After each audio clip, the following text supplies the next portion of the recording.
Oke,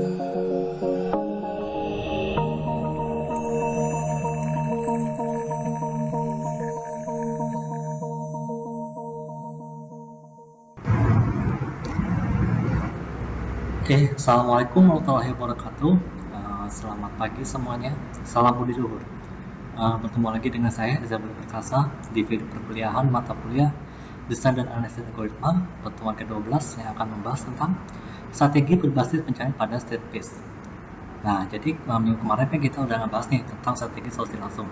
Itu merupakan salah satu kelompok dari strategi algoritmik ya. Nah, sekarang kita akan masuk ke kelompok yang kedua, yaitu tentang strategi berbasis pencarian pada state space. Yang akan kita bahas pertama kali yaitu tentang algoritma rekursif. Jadi algoritma rekursif ini merupakan algoritma yang memanggil dirinya sendiri. Jadi dari sebuah algoritma, di dalam algoritma itu ada namanya sendiri. Jadi dia memanggil dirinya sendiri. Algoritma rekursif ini dapat juga berupa sebuah algoritma A jika memanggil algoritma B, tapi di algoritma B itu ada juga pemanggilan algoritma A-nya, jadi pemanggilan secara tidak langsung. Jadi bisa secara langsung atau tidak langsung. Kalau langsung dia di dalam algoritma itu ada dirinya sendiri, tapi kalau yang tidak langsung itu dipanggil dari algoritma lain. Jadi algoritma tersebut dipanggil dari algoritma lainnya.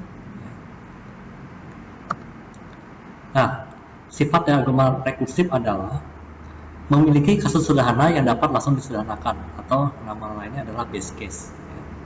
Kemudian terdapat penguraian kasus yang kompleks menjadi kasus yang identik dengan ukuran yang kecil, atau namanya ini adalah recursive case. Maksudnya adalah yang diulang-ulang, diulang-ulang sampai ketemu base case-nya. Nah, dengan menerapkan sifat kedua tersebut secara berulang-ulang, maka recursive case tersebut akan mendekati dan sampai pada base case. Jadi tetap berhingga ya, walaupun ini secara berulang-ulang. Ingat saya lagi, algoritma tidak boleh tidak berhingga, ya, harus berhingga. Walaupun ini sebenarnya rekursif. Ya. Nah, formatnya seperti ini biasanya. Biasanya ada if else-nya, jauh dari if else. Ya. Jadi if kondisi saat ini adalah base case, then pecahkan permasalahannya. Ya. Else, kalau tidak, maka definisikan ulang masalah tersebut menggunakan recursive case-nya. Ya. Diulang terus sampai ketemu base case-nya. Jadi tidak perlu pakai perulangan for atau perulangan while atau perulangan do while ya. Atau untuk perulangan lainnya. Jadi cukup diulang dari algoritmanya ya. Secara algoritma, bukan secara blok perulangan. Nah, di format umum tadi bagian if-nya itu berisi base case ya, sedangkan bagian else-nya itu berisi recursive case-nya ya. Nah, agar rekursi itu bisa berhenti ya, agar algoritma tersebut berhingga, input pada recursive case itu harus mendekati base case di setiap pemanggilan fungsi rekursifnya ya. Jadi tidak boleh tidak ada base case-nya, dua-duanya mutlak harus ada. Kalau tidak ada base case-nya, maka algoritma tersebut tidak akan berhenti ya. Itu bukan algoritma namanya, tapi ya selain algoritma lah. Sedangkan sifat algoritma tersebut adalah harus berhingga ya, walaupun berulang-ulang dijalankan. Contoh program pertama itu membahas faktorial. Ya. Jadi faktorial ini mempunyai base case yaitu 0 faktorial nilainya 1. Ya, itu base case-nya. Sedangkan recursive case-nya adalah n faktorial itu nilainya sama dengan n kali n-1 faktorial. Nah, di sini perhatikan di ruas kiri recursive case itu adalah faktorial. Di sebelah kanan pun ada faktorialnya. Ya. Faktorial dan faktorial ketemu jadilah itu rekursif ya.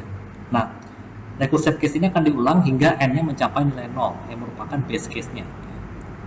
Nah, secara matematis hal tersebut dapat dituliskan n faktorial itu nilainya 1 jika n-nya sama dengan 0. Jika n lebih besar dari 0 maka nilainya adalah n kali n-1 faktorial. Nanti di semester depan di mata kuliah matematika komputasi lanjutan kalian akan mempelajari bagaimana cara mengonversi rekursif ini menjadi versi non rekursifnya. Caranya bagaimana itu nanti kalian belajar di semester 4 ya, di mata kuliah matematika komputasi lanjutan. Nah, ini contohnya saya akan kalian ketikkan ya, di pause dulu kemudian diketikkan lalu jalankan ya.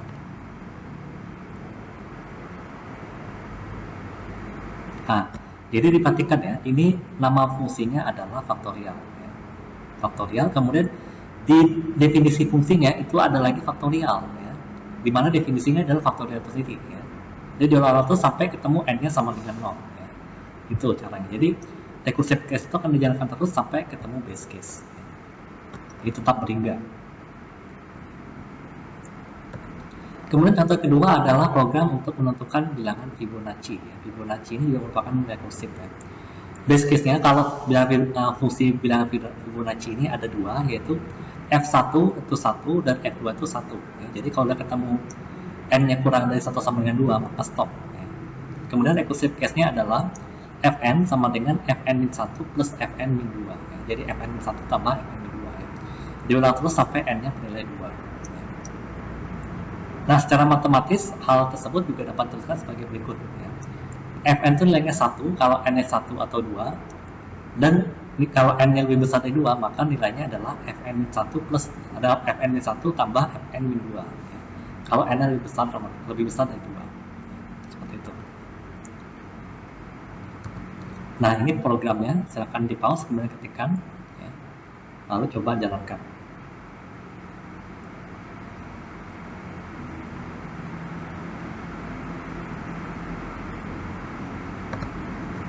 Nah, contoh yang ketiga adalah fungsi Ackermann. Nah, fungsi Ackermann ini bisa dikatakan sebagai fungsi rekursif yang ganda. Kenapa dikatakan ganda? Karena di fungsi ini ada dua parameter, yaitu katakanlah misalnya M dan N. Di mana M dan N ini masing-masing diselesaikan dengan rekursif. Jadi ada dua. Base case-nya ada dua dan recursive case juga ada dua. Jadi ini merupakan salah satu contoh dari yang recursive case-nya ada dua. Recursive-nya ada dua jenis ya. Base case-nya dua, recursive case-nya juga dua. Jadi ada dua base case dan dua recursive case. Itu. Nah, contohnya seperti ini. Silakan kalian coba di pause kemudian jalankan bagaimana hasilnya.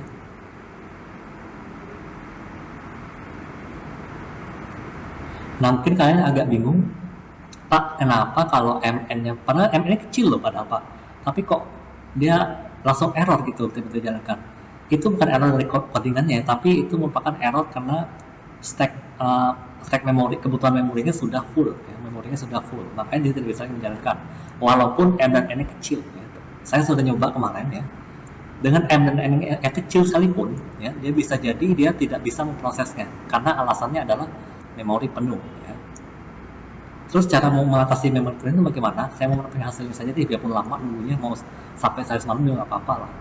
Caranya adalah dengan mengubah tipe keluarannya, tipe outputnya, yang semula int menjadi big integer. Begitupun M dan N-nya.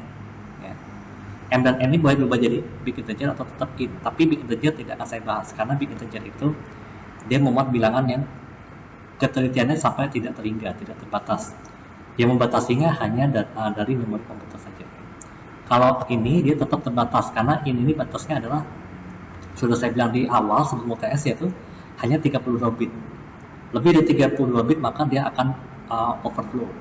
Nah, kalau tidak mau overflow, walaupun bilangan yang besar apapun, pakainya namanya big integer. Tapi big integer karena terlalu kompleks maka tidak akan saya bahas di sini.